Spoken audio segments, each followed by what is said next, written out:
El ataque de Hamás sobre Israel lanza hacia lo desconocido al conflicto más enquistado de nuestra generación. Una comunidad internacional escandalizada, un imperio militar con el orgullo herido y un pueblo palestino que necesita alguna solución. Soy Juan Luis Sánchez. Hoy en Un Tema al Día, Hamás, Israel, Gaza. ¿Qué ha pasado? ¿Qué puede pasar?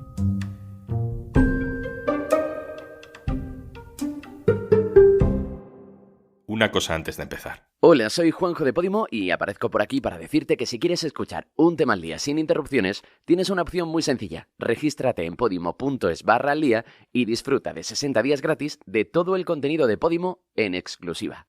El sábado 7 de octubre sucedió algo que no recordábamos haber visto nunca. Unas milicias palestinas entraban al ataque en Israel.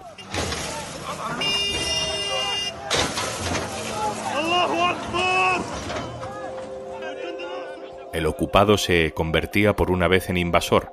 Por tierra, mar y aire, hombres armados de Hamás atacaban poblaciones, mataban soldados y civiles, secuestraban israelíes.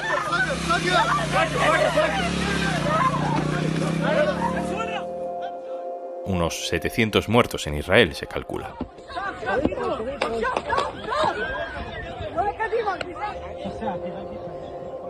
El domingo y sobre todo este lunes, Israel ha respondido bombardeando Gaza una vez más.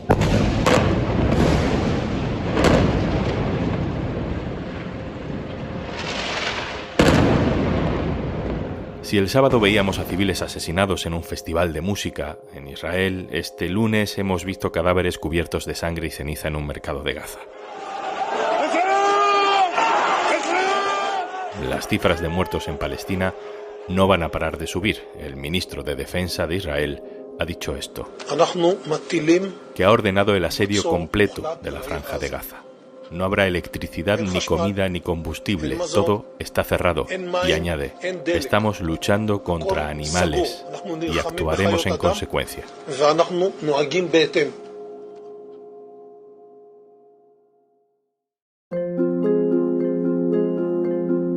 Sobre Israel y Palestina se ha opinado mucho, sin parar. Es de esos conflictos probablemente el más importante de todos ellos, en los que pase lo que pase, uno puede recitar de memoria lo que van a decir unos y otros en la comunidad internacional antes de que lo digan.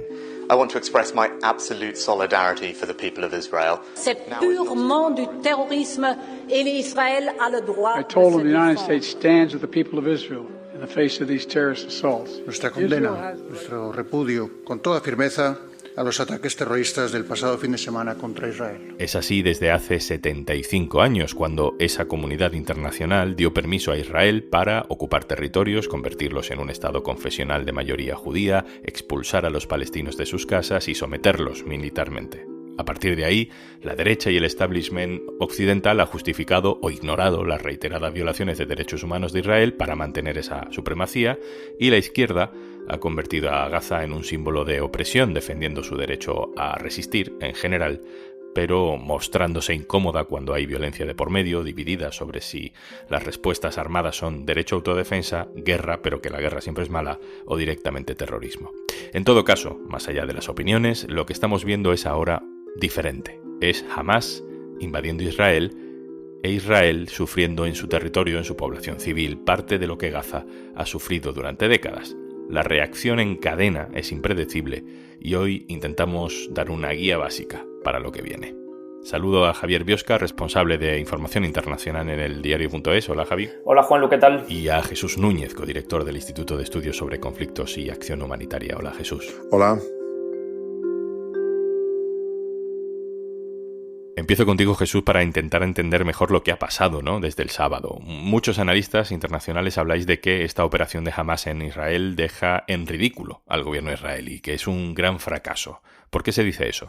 Se dice por aquella imagen que tienen los servicios de inteligencia israelí con el Mossad en primera línea de pensar que son omniscientes y que es imposible que una operación de estas dimensiones como la que ha llevado a cabo grupos armados ligados a Hamas, Yihad Islámica y otros grupos palestinos pudiera llevarse a efecto. Lo que entiendo es que estamos ante un fallo no de información, sino de inteligencia. Me explico. Información tiene suficiente Israel con todo el aparataje tecnológico alrededor de la Franja de Gaza, apenas 400 kilómetros cuadrados que tiene controlados por tierra, mar y aire.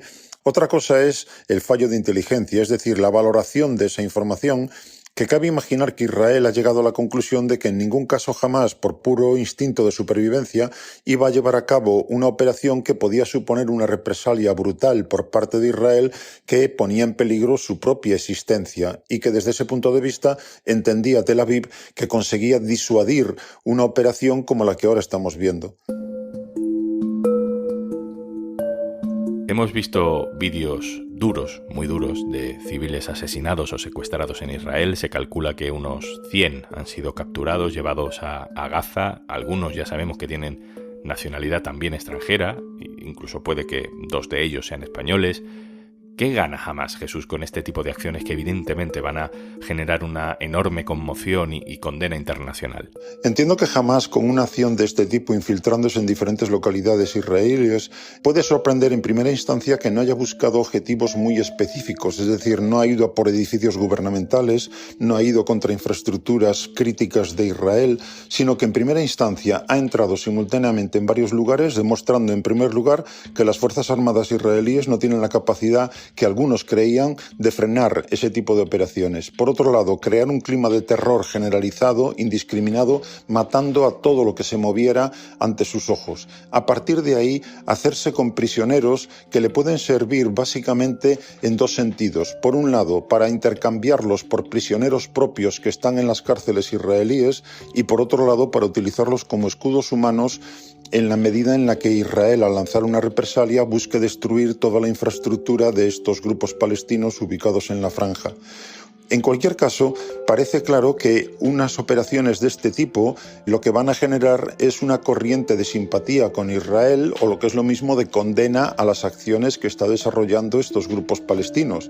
Y lo que busca Hamas también en ese sentido, aunque nos puede parecer chocante, es difundiendo las imágenes de lo que están realizando, lo que buscan es ganarse, por un lado, la simpatía de su propia población, mostrándose como guerreros que son capaces de llevar a cabo esas acciones contra un ejército tan poderoso como el israelí, y desde ese punto de vista intentar compensar las críticas que seguramente va a recibir dentro de poco si la represalia israelí se alarga en el tiempo y acaba costando muchas más vidas de los palestinos que están encerrados en la Franja de Gaza. Seguro que hay mucha gente que lleva muchísimos años escuchando hablar de Hamas y que no acaba de entender qué es Hamas exactamente, porque además ahora hablamos directamente de un conflicto entre Israel y Hamas. Biosca, pregunta difícil, porque resumirlo es difícil, pero ¿qué es Hamas? Bueno, pues Hamas es a la vez un grupo armado, considerado terrorista por la Unión Europea y por Estados Unidos, y un partido político que gobierna desde 2006 en la Franja de Gaza.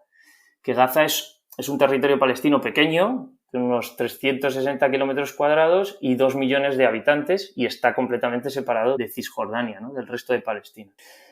Hamas nació a finales de los 80 como una especie de rama del movimiento islamista de los hermanos musulmanes, ¿no? En una especie de carta fundacional, el grupo abogaba por la destrucción de Israel y por la imposición de una sociedad islámica. Así que obviamente no reconoce al Estado de Israel y bueno, entre sus principales apoyos está Irán. Turquía también ha jugueteado un poco con ese apoyo, aunque asegura que es solo a su brazo político, ¿no? Pero bueno, que desde su fundación prácticamente hemos visto picos de violencia que han sido recurrentes y durante todos estos años pues Hamas se ha erigido como el grupo principal de la resistencia armada palestina contra Israel. Decías que Hamas tiene una parte política, un brazo político que gobierna en Gaza, pero eso no significa que Hamas sea el gobierno palestino. Efectivamente. Hamas no es el gobierno palestino, ni mucho menos, y de hecho ha estado históricamente enfrentado a la autoridad palestina, que es lo que sería el gobierno palestino. Pero, como te decía, gobierna sobre la Franja de Gaza y con una mano dura, pues brutal. Evidentemente es ultraconservador, es islamista, reprime a los medios y a la sociedad civil en Gaza, pero a la vez tiene un gran apoyo popular en la región e incluso para muchos de aquellos que no lo apoyan sí que consideran que es una resistencia legítima contra Israel, porque, bueno, en parte se puede entender porque desde 2007 toda la Franja de Gaza pues sufre un bloqueo terrestre, marítimo y aéreo brutal que ha machacado a la población civil, ¿no? De hecho, se ha considerado muchas veces como un castigo colectivo sobre los 2 millones de personas que viven ahí. Jesús, tú citabas antes a otros grupos armados que han participado con Hamás en esta operación. Leemos en muchos titulares sobre el papel de Hezbollah, sobre el papel de Irán. Haznos, por favor, un poco el mapa fáctico, ¿no? que funciona en ese ámbito. En ese punto yo creo que tenemos que combinar diferentes niveles de análisis, puesto que en el nivel, digamos, local, tenemos por un lado a grupos como Hamás y la Yihad Islámica, fundamentalmente ubicados en la Franja de Gaza, y desde allí lo que intentan es una resistencia armada contra Israel, siguiendo su propia ideología islamista y siguiendo su propia posición maximalista de pensar que por algún modo pueden derrotar a un ejército tan potente como el israelí. Por otro lado, tenemos en Líbano fundamentalmente a la milicia chií de Hezbollah, que lo que mantiene es también una resistencia armada contra Israel, argumentando que Tel Aviv todavía sigue controlando parte del Líbano y que por lo tanto eso le da una razón para existir.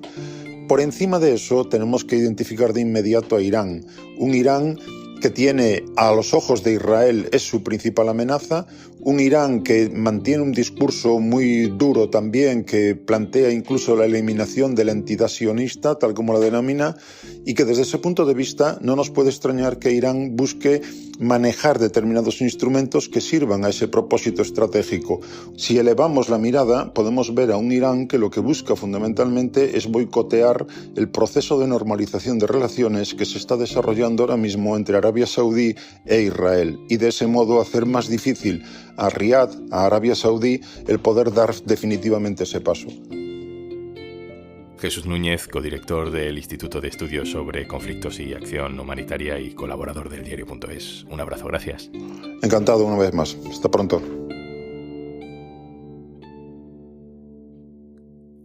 Javier, me quedo contigo para intentar entender qué puede pasar a partir de ahora. Hemos hablado del lado palestino, pero es muy importante también hablar de Israel, porque aunque siempre hablamos de Israel como si mandaran siempre los mismos, pues a lo mejor es parcialmente cierto, pero ahora mismo el gobierno de Israel es específicamente preocupante para lo que pueda pasar a partir de ahora. Israel tiene actualmente el gobierno más ultraderechista de su historia, que no es poco, ¿no? O sea, es un gobierno con un proyecto colonial que no pretende resolver el conflicto, ni mucho menos, sino gestionarlo. Es decir, el tiempo corre a su favor, lo saben, la ocupación cada día va más allá y está más consolidada, ¿no? En este sentido hay mucha gente que dice que el gobierno actual de Israel, aunque sea el más ultraderechista de la historia, no es un cambio radical, porque todos los gobiernos israelíes anteriores tenían ese mismo proyecto colonial sionista, ¿no? Lo que pasa es que ellos lo dicen claramente y son mucho más duros, ¿no? Actualmente la solución de los 2 estados ha desaparecido. Es muy representativo un poco que hoy en el gobierno de Israel tenemos también a gente como el ministro de Seguridad, Ben-Gvir, que es un ultraderechista conocido, ¿no?, que salía en los medios rechazando esos mismos acuerdos y asaltando incluso el coche del presidente israelí, Isaac Rabin, semanas antes de que fuera asesinado, ¿no?, por otro ultra. O sea, consideraban que esta gente fue un traidor.